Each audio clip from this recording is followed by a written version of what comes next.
Hello guys, welcome back to this channel. In this today's tutorial, I'm going to show you how you can make Google Chrome application as your default browser in Android mobile phone.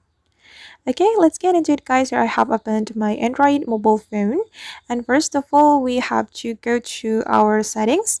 Once we have opened the setting, we can go to the app setting. Just scroll down until you find this app setting. Click on it and choose default apps right here.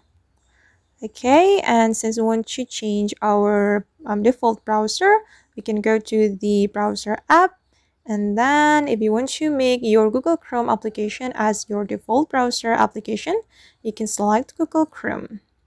Okay, and now the Google Chrome application has been set to default browser in my Android mobile phone. Alright guys, and that's how we can make Google Chrome application as our default browser in Android mobile phone. I hope this video will be useful for you. Thank you so much for watching. And if you found this tutorial useful, don't forget to like, comment, share, and also subscribe to this channel. See you in the next video.